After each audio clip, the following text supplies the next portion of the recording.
This episode is proudly supported by Westholme Australian Wagyu. Here's Stephen Sinclair from Jackson's on George. In general, Westholme, I use several items on the menu from them. I always look to source products for their flavour. And with Westholme, I think they deliver that 100%. Australian Wagyu, in particular, Westholme is world class. Westholme is recognised for their quality all over the world. And then that's why, and when I tried it, and I absolutely love the flavour. This is, why I decided to put them on the menu. Westholme believe that when nature leads, flavour follows. Learn more at westholme.com. I just think I've just got to stick to what I do and what I know, and I know that I give a good product and people enjoy it. We've got regular customers, and I think consistency of product is the key, and me being there most of the time is really beneficial to that business. Hello, everybody. It's Dani Valent with you for another episode of Dirty Linen. Unbelievably, we are rounding our way towards 700 episodes of this humble little podcast. I have to do something special for 700 episodes. Let me know if you have any ideas of what it could be. I'm not sure. But someone who may have some ideas, because he has been on Dirty Linen more than any other guest. 7 or 8 episodes, I think we have done with Martin Boetz. We followed the opening of his Brisbane restaurant Shortgrain through 2023, and we've had one little catch up with him since the restaurant opened just to see how it was going. But Shortgrain has recently marked 1 year in business, and we thought that is a really good milestone to celebrate, to acknowledge, and to find out what is going on. Martin, welcome back to Dirty Linen. Thank you so much for having me. Now, we are obviously going to talk about Brisbane, but I think we better start with where you find yourself now. Set the scene for us. Well, it's 8 a.m. in the morning, and I've just woken up in Istanbul in Turkey, which is, pretty exciting. And it's been one of the places I've always wanted to come to, and I thought I really needed a break. It's going to be very short, but I'm here and I just want to have a look around. I'm doing a food tour in an hour with a lady called Tuba, who Chris Manfield has hooked me up with, and we're going to do a walking tour of some food markets. Your mind is about to be blown, so I'm glad we've caught you, although I sort of want to catch you on the other side as well to hear how it was. So, Marty, my food writer epiphany occurred in Istanbul. My very first food writing gig was for Lonely Planet when I was very lucky to be sent to Turkey to write a book about Turkish food. And on my very first morning in Istanbul, I remember being sent from the best chicken kebab maker to the best yogurt guy, and just hearing stories about heritage and goats and great uncles coming over the mountains. And I was instantly transfixed with this idea of connecting to people and culture through stories about food. So it's a very special place for me as well. Well, yeah, I took myself on a bit of a walk yesterday, and funnily enough, I walked over a bridge because I'm staying on the other side. So I walked over a bridge, and then all of a sudden I was sort of walking towards the Blue Mosque, but I didn't really want to go there because I'm going there this afternoon. So I was just walking through some back streets, and then all of a sudden I found myself in a food equipment selling area. And I thought, this is great. It's exactly where I want to be. And just walked through grills and teapots, and then it ended up being food, and then walked through, it was just another place where you could buy spices and so much beautiful sweets and pomegranate juice and things like that. So I was really I thought, this is heaven for me. I just want to be here right now. So I just spent most of the morning and early afternoon just walking around there and had an apple tea, I had a pomegranate juice, I had another tea, I had some little rolls with some goat cheese inside, and so it was really, really beautiful. Oh, I'm so jealous, but I'm happy that you're having that experience. Now, taking a break when you're a restaurateur is pretty challenging, and it can be something that you really need to carve that time out. I mean, tell us about that. I mean, tell us about being a restaurateur and having downtime. Well, I think it's really important. Number one, I hit a year, and then which was the 15th of September, and then. But I'd planned this a while ago, so I've basically just come away for 12 days, and I really had up and down thoughts about it in the lead up, especially the last week. But you know what? You've just got to go. And everyone was really happy for me to have a break as well. I think they sort of wanted to get rid of me, probably. Silently. But yeah, look, things fell into place. We were just looking for some staff, and then all of a sudden they appeared. So it was all good. And that's honestly, if the whole year has been about finding staff, people being transient and sort of leaving, and for no bad reasons. It's just not been. I've got a good core team, but one thing is just the other workers seem to be easily coming in and out. So a lot easier than I remembered it to be. Like people, even 10 years ago, stayed in their job for quite some time. So hopefully some of the new guys and girls that we've got now will stay for a while longer. And is your aim while you're away to get a bit of perspective on the business and sort of think about it, or is your aim to just not think about it?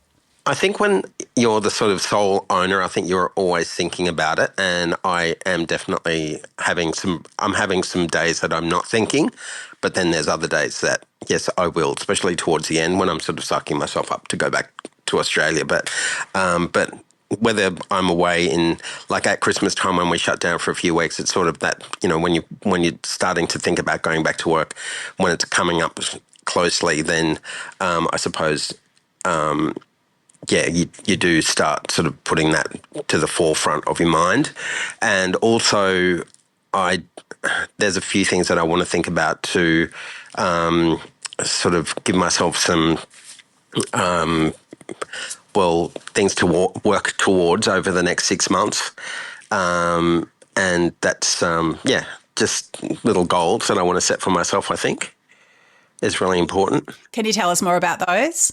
I think I'd like I've employed a media company, so I don't know if people have probably seen it on Instagram that, I've done little snippets of films and stuff that I've been putting on Instagram, which is great. And also we went to the place that supplies us mushrooms and did a bit of a talk with those guys and put that on there and then came back and cooked something. And I also want to start thinking about sort of promoting the sauces in jars that I do at the restaurant, and maybe do some more video on what to do with them, because I think they're really versatile, and sort of try and get them moving through the door a bit more.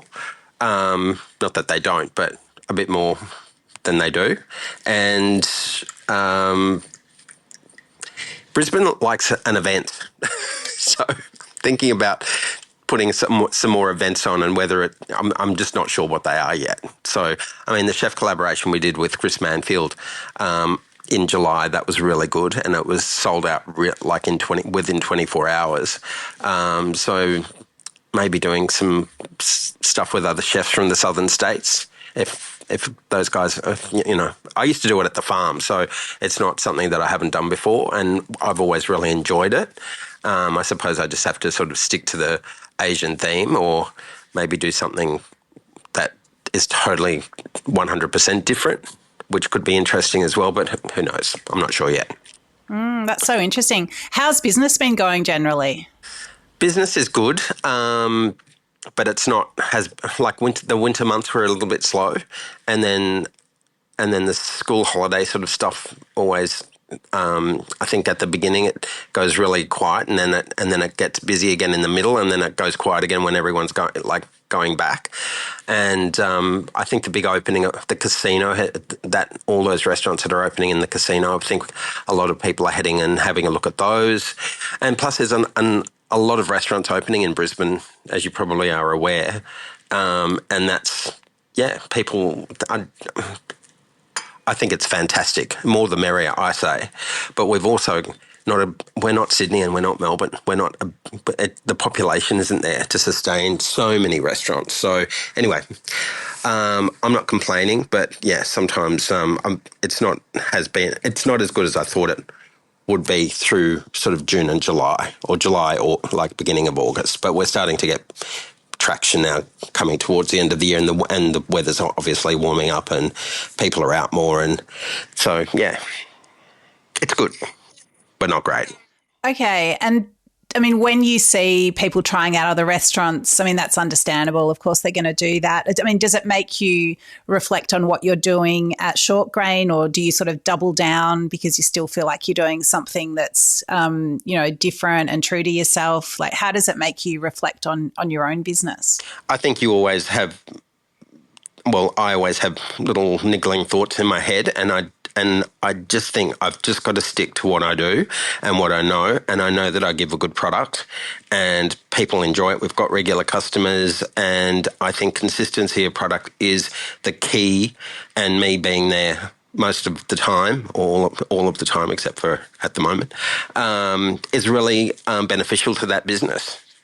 And I don't want to branch out and do a million other things. I just want to be there, and I want to make that like places in like here, like where when you go to a restaurant and they've been there for 40 years or 100 years or however long they've been there, and they've always been doing the same thing. Why can't that be something that Australia embraces too? Like, that restaurant is just there.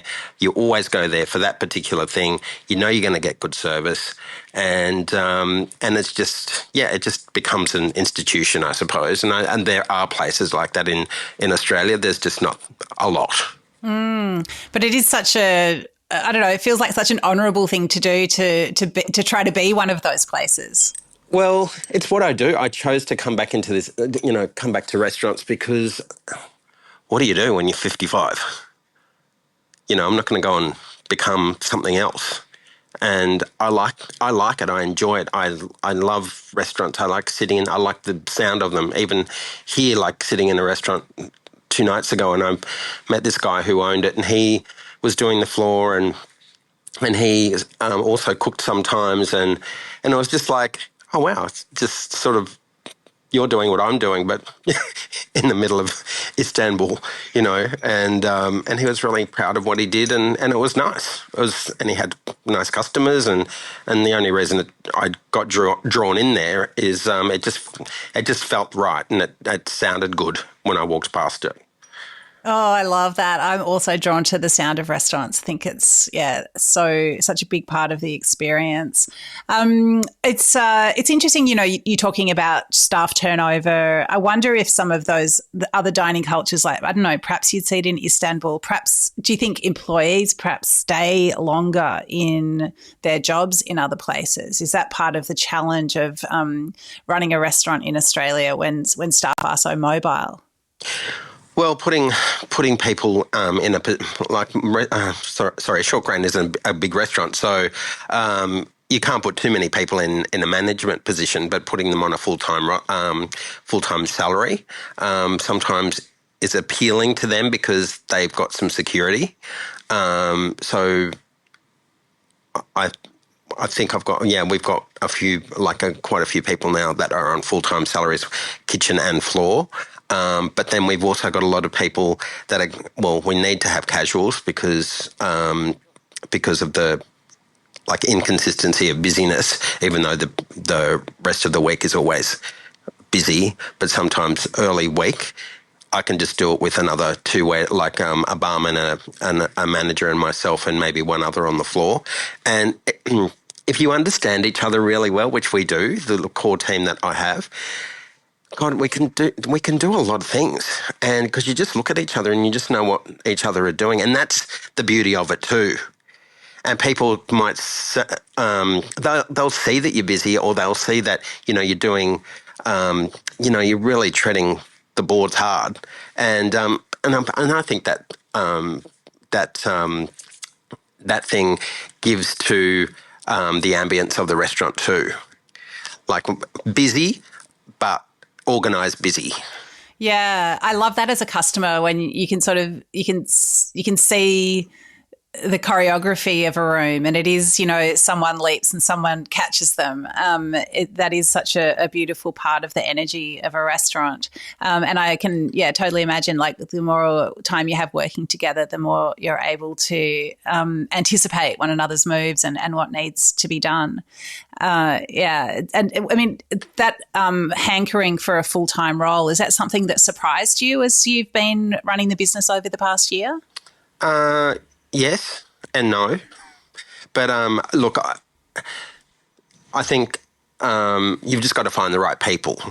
Like, I wouldn't offer full-time roles to everyone, but you know the ones that you really want to hang on to.